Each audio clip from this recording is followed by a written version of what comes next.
Time to hit the road again, y'all.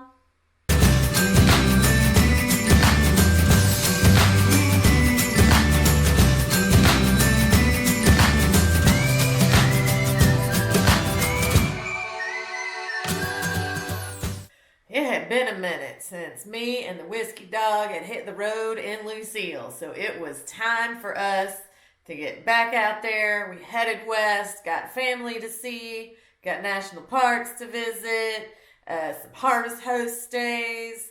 So here you go. Here's a day in the life back on the road. Hey y'all. So good morning.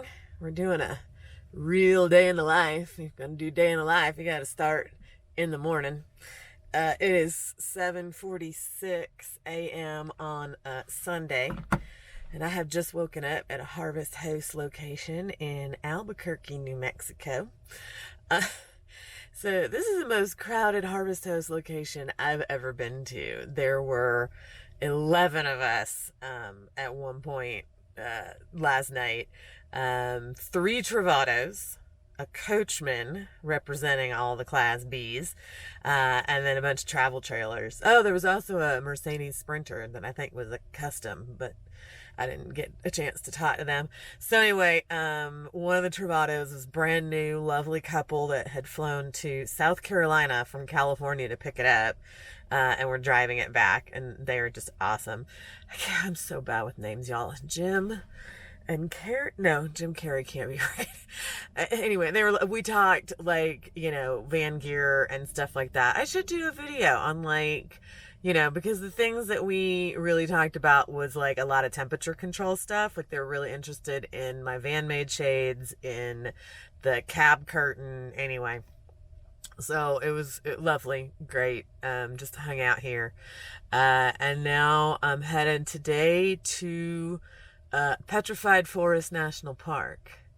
But first, we gotta get some stuff, going. It's morning. Alright, so Whiskey Dog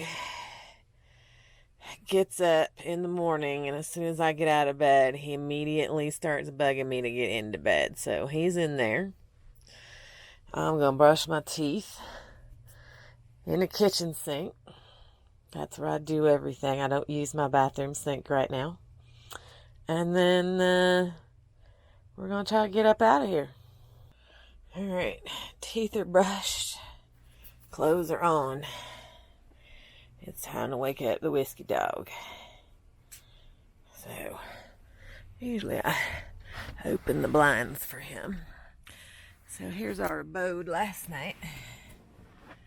There's the Airstream, there's one of the Travatos, and there's a travel trailer, and then, so that was like the main parking lot, but it got full up, and it wasn't very level, and so some of us moved over here in this adjacent vacant lot, and I don't know if we were supposed to or not, but, realistically, once we had 4 or 5 of us over here, I was like, this is going to be a lot of work to rouse us and kick us out, and I don't think that's going to be a thing.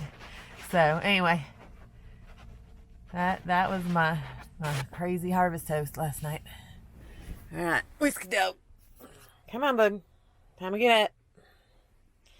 Where you at? Oh, there's the face. There's the faces. You ready to get up? See what the world has to offer us today? All right, that bed's all put up. If y'all didn't believe me that I put the bed up every day, I do.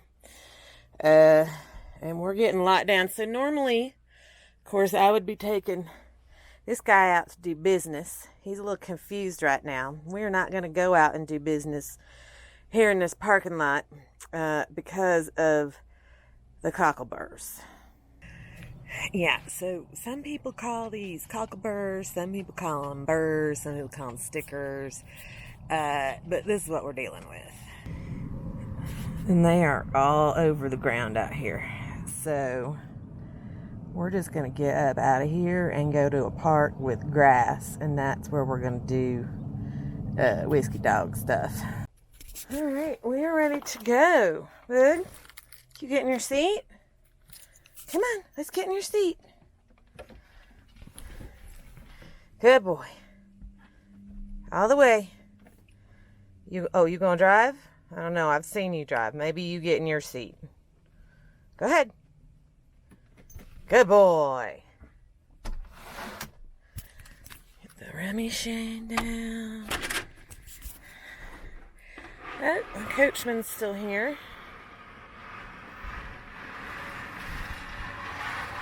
Oh.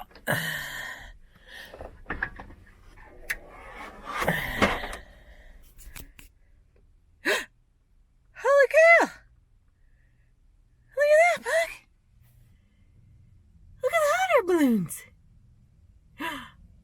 That's fun! Well, that's the full Albuquerque experience right there. Look at all this. So cool. 1, 2, 3, 4, 5, 6, 7, 8, 9, 10 of them. Very cool. All right. Well, let's get you to a park because you've got business to do. You don't care about hot air balloons, do you? You just care about going potty. All right, let's do it. All right. So half a mile. Come on, bud. You want to go outside? Let's go potty. And we got to this lovely little neighborhood park. Oh, just street parking. Cute little park. So Whiskey Dog, come on. He's ready to do it. Wait, you need a leash. And we're gonna go do our business. I'm probably gonna make some tea. We're just gonna post up here for a minute. Start our day this way. All right, so we are back from our morning constitutional. Whiskey did all his business. Got a little walk around the park. I need some tea. So, inverter on. And one of my favorite things in the whole wide world. My folding electric tea kettle. Fits in the drawer. Get a couple of sweeteners. Let's do some Earl Grey this morning. Yeah. I do use bottled water for drinking. I use tank water for dishwashing and teeth brushing and stuff. But I try to conserve that water because, you know, I also need it to flush my toilet. Anyway, so let's get a little tea going. All right.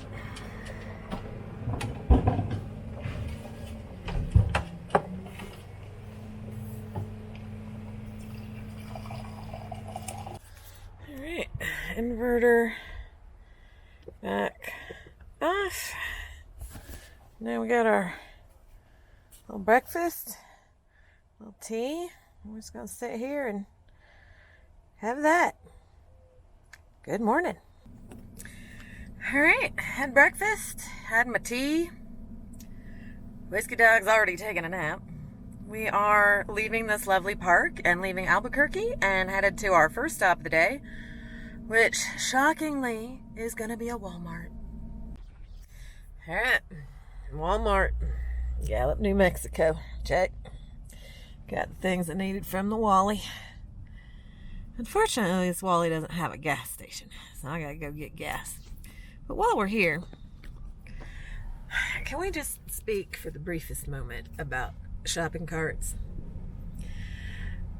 Like most Wally Worlds, there are shopping carts just scattered all over the damn place. Here's what I don't understand. I assume that you are putting your shopping cart in medians and in parking spaces and other non-cart receptacles because you think that the cart receptacle is too far away from your vehicle and you just can't handle it. Gotta leave it where it is. Seriously, you parked wherever you parked. You walked all the way into the Walmart. You walked all the way around the Walmart. You bought all the things. Then you walked all the way back out with your full cart to wherever your vehicle is, and you unloaded your cart. And then suddenly it all just became too much for you. You just couldn't possibly go another step to return your cart to a secure location where it wouldn't run into other people's cars, it wouldn't block parking spaces, the poor Walmart employees don't have to schlep all the way out to the medians to get carts. Seriously, what's wrong with you? What's wrong with you? Like, you just gave up. You just could go no further. No, you're lazy. So don't be that guy. Okay? Put your cart in a cart receptacle. Hell, walk it all the way back into the store if you have to. I've done it. A few more steps ain't gonna hurt you. There's my PSA for today. So first up on our little adventure is the Petrified Forest National Park. It's got a lot of stuff I didn't know it had, which is usually what happens when I go to a national park. First off, like, you get in there and the first thing you hit is this painted desert, which is amazing. You just kind of go up on lookouts and take all that in. It's a little windy, so forgive the wind noise, y'all. Alright, so here's what happens every time I come to a national park, right? You get off the interstate, it's in the middle of the desert, you're like, this don't look like much. And then you get up here and you get all the peoples and the traffic and the parking and all the situations. And then you come out here and you get the daggum painted desert. And it is spectacular. And then you remember that you've never been disappointed by a national park. Not even once. Not even yet. Here's the other thing to know about the Petrified National Park. It is dog friendly. This is really the only second park I've been to that was truly dog friendly. That you could really take them on all the trails and all the things. The other one, of course, was Acadia. But yeah, everybody got their dogs out here. Yeah, I don't know. We got lucky. We got the whole lookout to ourselves. That's pretty cool. A little windy, but also pretty freaking spectacular.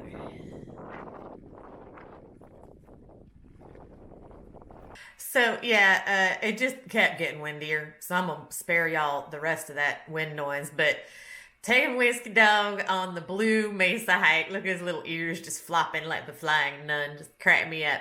But y'all, this is super cool. Like, you walk down this trail. They actually had a volunteer ranger giving me info. You get to the bottom, there's a loop. And it's just super cool looking, y'all. It's totally worth it. All right, so end of day, basically. Yeah. Went to the Petrified Forest National Park. That was awesome. Beautiful. Really enjoyed it. Definitely, if you go. So some things to really recommend it, right? It's like an easy drive-through park. Like, I saw giant Class A diesel pushers with toads all throughout the park. So whatever you're in, you can do it. There's like decent cell service through most of it. It's an easy, like, few hours. Like, it's a good, if you're just on a road trip and you just want to break for a few hours, yeah, definitely roll through there. No complaints. I mean, you know, it's not, is it the most scenic of all of our national parks? No. But like I said, every time I go to one of our national parks or national monuments, I go, I mean, is it going to be a thing? And then I get there and I'm like, yep, it's a thing. So don't miss it. Just roll off the freeway. Even if you only have like 2 hours, you can totally drive through and hit a couple of scenic overlooks. Do not miss the Blue Mesa hike. Okay, look, y'all, it's 1 mile. If you can't walk a mile, I mean, come on now. It's beautiful. So definitely check that out. So, but here's a good example of calling an audible, which is a thing you definitely have to be able to do on the road. So there is free overnight camping at this gift shop that's by the southern entrance to the park. And I was just going to stay there. But I got there and, like, can you hear that? That's the wind. It was crazy windy, and then there was no cell service. And I only needed cell service because I have a friend who's like about to give birth, and we have a scheduled call to chat it up before she does that. So I like have to have cell service tonight. But yeah, otherwise, I mean, I could have stayed there. But yeah, like I said, I needed cell service. So I came on into Holbrook, which is right up the road. And I'm at the OK RV park, which is just fine. People online like complain about the wind, and I'm like, you think it's the RV park's fault that it's windy? It's just windy, y'all. It's the desert. Like when the wind gets going, it's like 30 miles an hour. I've basically been like turning the steering wheel left for 2 days. But anyway, so I'm hanging out here, got the whiskey dog fed, got me a little wine going, smoking fast internet here at the campground. This is now campground number 2 on this trip that I've had smoking fast internet, which is unheard of. And maybe because there's not a ton of people here. Anyway, so called an audible, decided to stay here. I do have hiccups, but I mean, I threw the electricity on, but I don't need anything else. And then I've got some time between getting here and to my overnight stop where I'm going to do all the tanks and do all the stuff the night before I go to the Grand Canyon. And so I just went online and I was like, okay, well, what am I going to do all day tomorrow? Like on my way, it's only like an hour and a half to get where I'm going, so I need to take some detours and do some stuff. There's like all these national monuments around Flagstaff, so I'm gonna do that. So there you go. So we'll have a report on those. Anyway, so yeah, that was my night, and literally I'm just now tucked into this campground. I'm going to talk to my friend, and then I'm gonna watch a little streaming video and drink some wine and go to bed. So that is a day in the life, y'all. Hope you enjoyed it. So I hope that gave you a little insight into really how your day kind of rolls. On the van, on the road, with the dog. Anyway, a little more interesting than just, hey, I went to a park. But we still are getting to the Grand Canyon. That's the main goal of this trip, is to get to this daggum Grand Canyon that I've been trying to get to for years now. So stay tuned. See if I make it.